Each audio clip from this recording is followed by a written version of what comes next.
Assalamualaikum warahmatullahi wabarakatuh.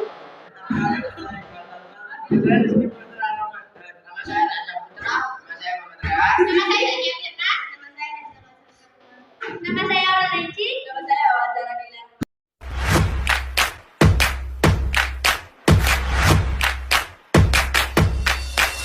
Peristiwa 10 November 1945 yang sekarang dikenal sebagai Hari Pahlawan merupakan satu peristiwa heroik segenap rakyat Indonesia dalam mempertahankan kemerdekaan yang diproklamasikannya pada 17 Agustus 1945. Tewasnya Brigadir Jenderal Malabi dalam pertempuran di Surabaya, Jawa Timur. Dalam peperangan itu, Malabi tewas terpanggang di dalam mobil yang ditumpanginya.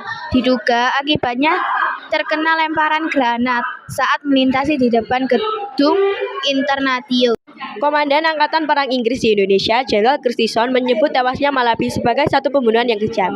Dia menyatakan akan menuntut balas terhadap rakyat Indonesia dan Surabaya khususnya. Juga melihat dia balik pernyataan Christison yang ingin menurunkan kekuatan militernya secara penuh untuk mengempur rakyat Indonesia yang sedang berjuang mempertahankan kemerdekaan yang baru diproklamirkannya itu. Terdapat salah satu muslihat licik. Hal ini Bung Tomo teringat perang Jepang melawan Cina tahun 1931. Ketika itu Jepang ingin menguasai Manchuria dalam pertempuran dengan rakyat Tiongkok itu. Ofisir Nippon Nakamura tewas. Tidak terima serdadunya tewas. Jepang mengancam akan menuntut balas. Mula-mula perasaan rakyat Jepang untuk menuntut balas yang dikorbankan. Lalu dari berbagai penjuru, tentara Nippon menyerang dan mencaplok seluruh warga Manchuria. Satu serdadu Nippon tewas, seluruh wilayah Manchuria dikuasai. Dalam selebaran yang disebar melalui udara, Komandan Angkatan Perang Inggris di Jawa Timur Mayor Jenderal Mansard meminta seluruh pimpinan Indonesia, pemuda, polisi, dan kepala radio Surabaya menyerahkan diri ke Batavia Weg atau Jalan Batavia pada 9 November 1945. Penghinaan itu kontan membuat dada para pejuang kemerdekaan terbakar. Dengan cepat BPRI memberikan pelatihan kilat perang gerilya, terutama tentang tata cara penggunaan senjata hasil rampasan pasukan Nippon. Perlu diketahui pada zaman itu banyak pejuang rakyat yang belum mengerti tata cara menggunakan senjata rampasan.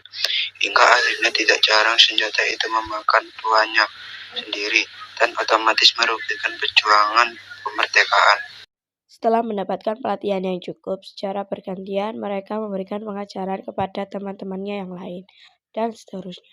Mereka inilah yang kemudian dikenal dengan sebutan pasukan berani mati. Di antara kelompok pejuang itu terdapat bukan hanya rakyat Surabaya, tetapi juga pejuang dari Sumatera, Kalimantan, Maluku, Sulawesi, Bali, para kiai dan alim ulama dari berbagai pulau Jawa.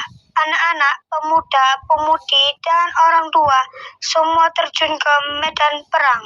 Di tengah situasi genting itu, Gubernur Jawa Timur Suryo berpidato di koran radio, meminta rakyat untuk bersabar dan menunggu keputusan dari pemerintah pusat di Jakarta, karena ultimatum itu ditunjukkan kepada Republik yang baru berdiri. Tetapi Jakarta menyerahkan keputusan yang diambil kepada pemerintah daerah dari rakyat. Akhirnya Gubernur Suryo kembali berpidato dan meminta rakyat mempertahankan kemerdekaan yang baru diproklamirkan. 1945 pagi, rakyat yang siap angkat senjata pun masih menunggu.